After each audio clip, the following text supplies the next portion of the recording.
नमस्कार प्यारे विद्यार्थियों। संस्कृत रुचिरा कक्षा 6 कक्षा षष्ठम। तो इसमें आज हम आपके अष्टम पाठः सुक्तिबकः सुक्ति रूपी बगुला इस पाठ का अध्ययन करेंगे। इसमें श्लोक हैं जिनको हम बहुत ध्यान से पढ़ेंगे और बहुत जीवनोपयोगी अच्छी बातें इनमें बताई गई हैं श्लोकों में। तो आइए पहला श्लोक देखते हैं। उद्यमेन ही सिद्ध्यन्ति कार्याणि न मनोरथे न ही सुप्तस्य सिंहस्य प्रविशन्ति मुखे मृगा। क्या मतलब होता है? देखो, उद्यमेन का मतलब होता है परिश्रम से ही। उद्यमेन का मतलब होता है परिश्रम से ही। सिद्ध्यन्ति माना सिद्ध होते हैं, कार्याणि यानी कार्याणि, न माने नहीं, मनोरथ यानी मनोरथ का मतलब होता है मन की इच्छा से। ठीक है, तो पहली लाइन का हम अर्थ कर सकते हैं कि परिश्रम से ही कार्य सिद्ध होते हैं, मन की इच्छा से नहीं। ठीक है, यानी कोई व्यक्ति केवल मन में इच्छा करे कि मैं ये काम कर दूं, मेरा वो काम हो जाए, मेरा वैसा हो जाए, मैं ऐसा कर दूं, तो सिर्फ मन में इच्छा करने से कार्य नहीं होते हैं। कार्य किससे होते हैं? परिश्रम करने से, मेहनत करने से, हार्ड वर्क करने से। तो परिश्रम से ही कार्य सिद्ध होते हैं, मनोरथ से नहीं, मन में इच्छा करने से नहीं। ठीक है, नीचे उदाहरण दिया गया है, जैसे न ही सुप्तस्य सिंहस्य, सिंहस्य यानी शेर के, सुप्तस्य यानी सोए हुए, प्रविशन्ति यानी प्रवेश करते हैं, मुखे यानी मुख में, मृगा माने हिरण। ठीक है, तो जैसे सोए हुए शेर के मुख में हिरण प्रवेश नहीं करते।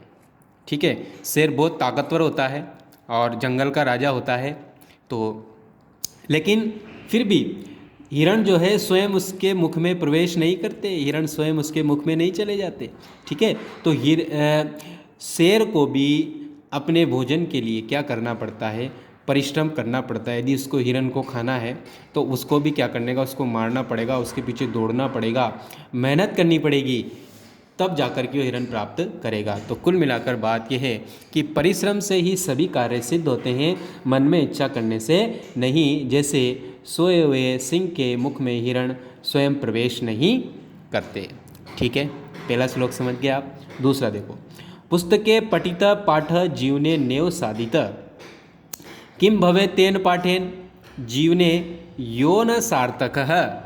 मतलब क्या होता है? देखो कि पुस्तके पठित पाठ, पुस्तकों में पढ़े गए पाठ को जीवने नेव साधित, जीवन में उपयोग नहीं किया। देखो कितनी अच्छी बात है कि पुस्तकों में पढ़े गए पाठ को जीवन में, या पुस्तकों में पढ़े गए पाठ का जीवन में उपयोग नहीं किया गया। साधित मतलब उपयोग, नियमन नहीं, जीवन यानी जीवन में, पाठ यानी पाठ को, पठित यानी पढ़ा हुआ, पुस्तक यानी पुस्तकों में। ठीक है, तो पुस्तकों में पढ़े हुए पाठ को जीवन में उपयोग नहीं किया गया, तो किम भवेत तेन पाठेन, तो उसके पढ़ने से क्या होगा? किसके? उस पाठ के पुस्तकों में, यानी आप कोई रामायण पढ़ लो, महाभारत पढ़ लो, गीता पढ़ लो, कुरान पढ़ लो, बाइबिल पढ़ लो, कोई सी भी पुस्तक उसके पाठ पढ़ लो, कोई जीवन उपयोगी उसमें कहानियाँ हैं वो पढ़ लो, शिक्षाप्रद बातें पढ़ लो, कुछ भी पढ़ लो, लेकिन पढ़ कर के उस पाठ को यदि आपने जीवन में धारण नहीं किया, जीवन में उसका उपयोग नहीं किया, तो किम भवे तेन पाठेन, उस पाठ के पढ़ने से क्या होगा? जीवने यो न सार्थक, जो जीवन में सार्थक नहीं है। ठीक है, तो उस पाठ को पढ़ने से क्या होगा? जो जीवन के लिए सार्थक नहीं है, यानी अर्थपूर्ण नहीं है या उपयोगी नहीं है। ठीक है, बात को समझ गए? यानी हम जो भी पढ़ते हैं, पढ़ कर के अच्छी बातें पढ़िए, अच्छे पाठ पढ़े हैं, अच्छी चीज़ें सीखी है, तो उसको हमें जीवन में धारण करना चाहिए, जीवन में उपयोग करना चाहिए। वरना ऐसे पाठ को पढ़कर क्या होगा? जो जीवन में सार्थक नहीं है, जीवन के लिए उपयोगी नहीं है। ठीक है, या प्रयोजन युक्त नहीं है। आगे बात समझें। श्लोक नंबर 3, प्रिय वाक्य प्रदानेन सर्वे तुष्यन्ति मानवा तस्माद् प्रिय ही वक्तव्यम वचने का दरिद्रता। बहुत अच्छी बात इसमें बताई गई है कि प्रिय वाक्य बोलना चाहिए हमें। कैसे बोलना चाहिए? प्रिय। ठीक है, प्रिय आप समझ गए होंगे। देखो क्या होता है, प्रिय वचन बोलने से, यानी प्रिय वाक्य प्रदानयन का मतलब होता है प्रिय वचन बोलने से सर्वे मानव, सभी मानव यानी मनुष्य, तुष्यंति मन संतुष्ट होते हैं, प्रसन्न होते हैं। ठीक है, तो प्रिय वाक्य बोलने से सभी मानव जो है संतुष्ट होते हैं। आप सब जानते हैं यदि आप किसी से प्रिय बोलोगे, अच्छा बोलोगे, तो वो व्यक्ति क्या होगा? प्रसन्न होगा, खुश होगा, संतुष्ट होगा। ठीक है, तस्मात् प्रिय ही वक्तव्यम, इसलिए प्रिय ही बोलना चाहिए। वचने का दरिद्रता, बोलने में या प्रिय वचनों बोलने में क्या दरिद्रता है? या प्रिय वचन बोलने से क्या कोई दरिद्र हो जाएगा, गरीब हो जाएगा? नहीं होगा। इसलिए हमें प्रिय ही बोलना चाहिए। प्रिय वचन बोलने में क्या दरिद्रता है? ठीक है, फिर से देख लेते हैं हम। प्रिय वाक्य बोलने से सभी प्राणी या सभी मानव संतुष्ट होते हैं, इसलिए प्रिय ही बोलना चाहिए। प्रिय बोलने में क्या दरिद्रता है? प्रिय मतलब अच्छा बोलना चाहिए, यानी जो दूसरों को अच्छा लगे ऐसी वाणी बोलना चाहिए। यानी ऐसी कठोर, कर्कश, बुरी, गलत इस तरह की आवाज़, बातें दूसरे को नहीं बोलनी चाहिए, ताकि वो दुष्ट हो जाए, आपसे नाराज़ हो जाए। ठीक है, यहाँ तक समझ में आ गया? इसलिए आप क्या बोलोगे? प्रिय वाक्य। ठीक है, अगला है गच्छन पिपीलिको याति योजनानां शतान्यपि अगच्छन वेनतयोऽपि पदम एकम न गच्छति। क्या मतलब है? देखो, गच्छन का मतलब होता है जाती हुई, पिपीलिको का मतलब होता है चींटियाँ। ठीक है, पिपीलिको मतलब चींटी, याति मतलब जाती है, योजना नाम यानी योजनों तक, शतान्यपि यानी सैकड़ों। ठीक है, तो जाती हुई चींटी जो है सैकड़ों योजन तक चली जाती। योजन का मतलब होता है 4 कोस। ठीक है, 4 कोस, और 1 कोस का मतलब होता है 3 किलोमीटर। तो 4 कोस का मतलब क्या हो गया? 12 किलोमीटर। ठीक है, तो ऐसे सैकड़ों योजन दूर चली जाती है। जाती हुई चींटी भी क्या होती है? जो सैकड़ों योजन दूर तक चली जाती है। अगच्छन वेनतेयोपि, अगच्छन यानी न जाता हुआ, वेनतेय का मतलब होता है गरुड़, न जाता हुआ गरुड़ भी, पदम एकम एक पद भी नहीं जाता है। अर्थात किसी भी कार्य को करने के लिए हमें शुरुआत तो करनी ही पड़ती है, उसके लिए मेहनत तो करनी ही पड़ती है, एक कदम तो आगे बढ़ाना ही पड़ता है। भले आप कितने ही तेज़ गति से चलने वाले हो, कितना ही तीव्र गति से कार्य करने वाले हो, जब तक आप उसको प्रारंभ ही नहीं करोगे, शुरू ही नहीं करोगे, एक कदम ही आगे नहीं बढ़ाओगे, तो आपका कार्य सफल नहीं हो सकता, आपका कार्य पूर्ण नहीं हो सकता। जैसे चींटी बहुत छोटी होती है और गरुड़ जो होता है पक्षियों में सबसे श्रेष्ठ होता है, बहुत तेज़ गति से उड़ने वाला होता है।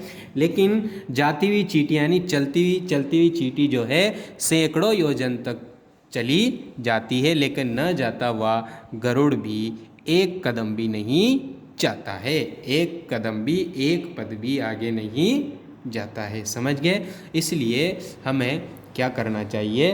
प्रयास करना ही चाहिए आगे बढ़ने के लिए। ठीक है, अगर आप ऐसे सोचते रहो मैं तो बहुत ऐसा हूँ, वैसा कर सकता हूँ, ऐसा कर सकता हूँ, लेकिन वो तब तक नहीं होगा जब तक आप उसको करोगे नहीं। ठीक है, भले आप में कितनी क्षमता हो, कितनी ही ताकत हो, लेकिन जब तक आप उसको करोगे ही नहीं किसी कार्य को, तो आपका कार्य सफल नहीं होगा। ठीक है, भले ही चींटी कितनी छोटी है, लेकिन चलती वो कहीं योजना दूरों तक, सैकड़ों योजन दूर चली जाती है। लेकिन गरुड़ बहुत तेज चलने वाला होता है, लेकिन न जाता हुआ गरुड़ एक कदम भी नहीं जाता है। ठीक है, लास्ट वाला देखते हैं हम।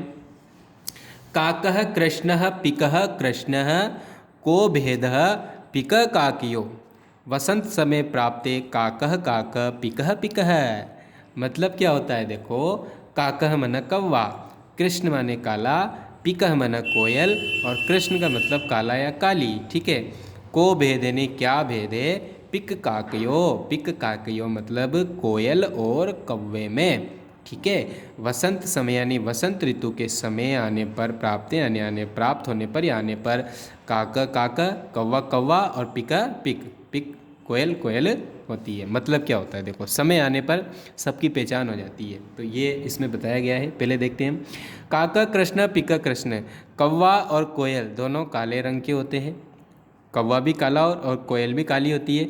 को भेद पिक काक्यो, कोयल और कौवे में क्या भेद है, यानी कोई भेद नहीं है, रंग रूप से तो दोनों एक जैसे ही हैं, ठीक है। तो कौवे में और कोयल में कोई भेद नहीं है, कौवा भी काला होता है और कोयल भी काली होती है। लेकिन वसंत समय प्राप्त है, लेकिन वसंत ऋतु आने पर पता चलता है कि कौवा कौवा है और कोयल कोयल है। क्यों? क्योंकि कोयल वसंत ऋतु में बहुत मीठे स्वर में कूकती है, उसकी आवाज़ बहुत अच्छी लगती है, मन को प्रसन्न कर देने वाली लगती है। लेकिन कौवे की वही कर्कश काँव काँव की आवाज़, वो बसंत में भी वैसा ही बोलेगा और समय में वैसा ही बोलेगा। तो समय आने पर क्या होता है कि सही व्यक्ति की क्या हो जाती है, पहचान हो जाती है। इसलिए कहा गया है कौवा भी काला होता है, कोयल भी काली होती है, कोयल और कौवे में कोई भेद नहीं है। लेकिन वसंत ऋतु आने पर कौवा कौवा और कोयल कोयल होती है, अर्थात दोनों में भेद पता चल जाता है जब वो कूकते हैं, आवाज़ करते हैं। ठीक है प्यारे विद्यार्थियों, तो ये आपका चैप्टर समाप्त हुआ। तो आइए इसके प्रश्न उत्तर देख लेते हैं। उससे पहले आप एक बार इनके शब्दार्थ हैं वो भी देख लेना। यहाँ से देखो आप, ये इसके शब्दार्थ है, उद्यमेन मनोरथ सिंह मृगः दरिद्रता, प्रिय वाक्य प्रधान सारे। ठीक है, यहाँ से लेकर एक और पेज में इसके शब्दार्थ है, पीछे ये भी हैं, ये सब आपको करने हैं कॉपी में। उसके बाद ये यहाँ पर है प्रश्न उत्तर। ठीक है, तो आइए हम इनको फटाफट कर लेते हैं और देखते हैं किसका क्या आंसर है। सबसे पहले देखो आप, सर्वान श्लोकान स्वस्वरम गाया, सभी श्लोकों का स्वस्वर आपको गायन करना है, गा लेना आप जैसा भी आता है जिसको। अगला है श्लोकों को मिलाना है, तो तस्मात् प्रिय ही वक्तव्यम, तो वचने का दरिद्रता, ये इससे मिल जाएगा।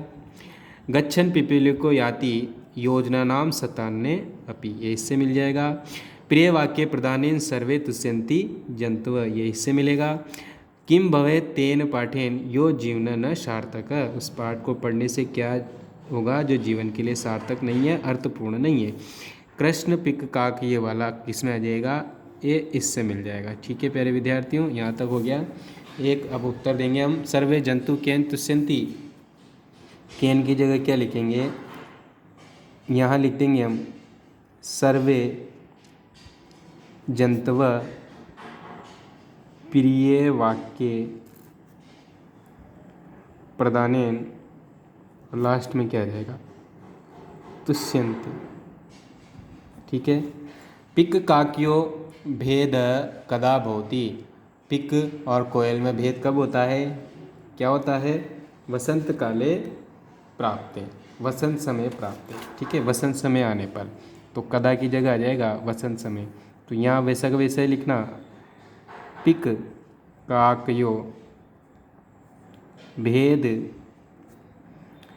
फिर कदा की जगह वसंत समय प्राप्ते, फिर लास्ट में आ जाएगा भवती। ठीक है, यहाँ तक समझ में आ गया आपको, समय में एक ही मात्रा लग जाएगी। अगला देखेंगे हम, यहाँ से आपको नहीं दिख रहा होगा, थोड़ा सा इसको मैं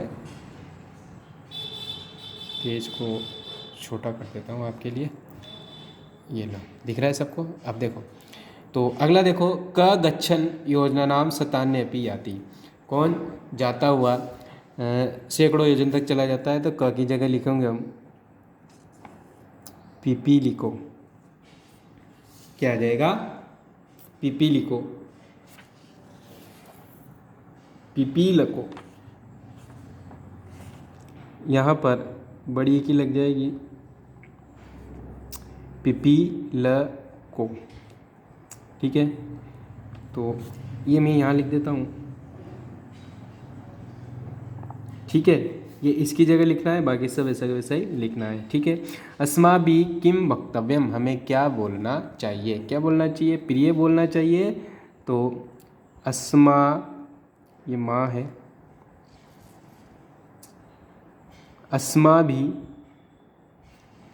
किम की जगह क्या आ जाएगा, प्रियम वक्तव्यम, हमें प्रिय वाक्य बोलने चाहिए, प्रिय बोलना चाहिए। ठीक है, अब हमें हाँ और ना लिखना है, आम और न। ठीक है, यहाँ तक समझ में आ गया आप सबको। आगे देखो आप, काकः कृष्ण न भवति, कौवा काला नहीं होता है, होता है ना, तो यहाँ क्या लिखेंगे हम, न। अस्माभि प्रिय वक्तव्यम, हमें प्रियम बोलना चाहिए, ठीक है, प्रियम बोलना चाहिए, यस, तो क्या लिखेंगे, आम।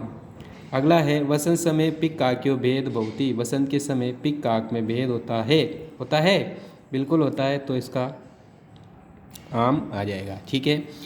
वेन तेय पशु अस्ति, वेन ते यानी गरुड़ पशु है क्या, नहीं, पक्षी है, तो यहाँ क्या आ जाएगा, न। वचने दरिद्रता न कर्तव्यम, बोलने में दरिद्रता नहीं करनी चाहिए, बिल्कुल नहीं करनी चाहिए, तो यहाँ आ जाएगा आम, ठीक है। आगे देखो, प्रश्न नंबर 5 में मंजूषात समानार्थक पदानि चित्वा, मंजूषा से जो समानार्थक पद है उनको चुन करके आपको इसमें लिखना है, ठीक है। वचने का आ जाएगा कथने, ठीक है। नेक्स्ट है वेनते का होता है, मैंने बताया था आपको, गरुड़। नेक्स्ट है पुस्तके, तो आ जाएगा ग्रंथे। उद्यमेन का आ जाएगा परिश्रमेण, ठीक है। पिकह का मतलब होता है कोकिल। समझ में आ गया था, ये हमने यहाँ से भरे हैं सारे, ठीक। अब इनको विलोम शब्दों को मिलाना है अपने को। सार्थक का क्या हो जाएगा, निरर्थक। कृष्ण माने काला, श्वेत माने सफ़ेद। अनुक्तम न कहा हुआ, तो उक्तम कहा हुआ। गच्छति मन जाता है, आगच्छति मतलब आता है। जागृत से मन जागा हुआ, और सुप्त से मतलब सोए हुए का, ठीक है। तो प्यारे विद्यार्थियों, ये आपका अष्टम पाठ समाप्त हुआ। आज के लिए काफ़ी है, और कल के लिए बहुत कुछ बाकी है, ठीक है प्यारे विद्यार्थियों, धन्यवाद।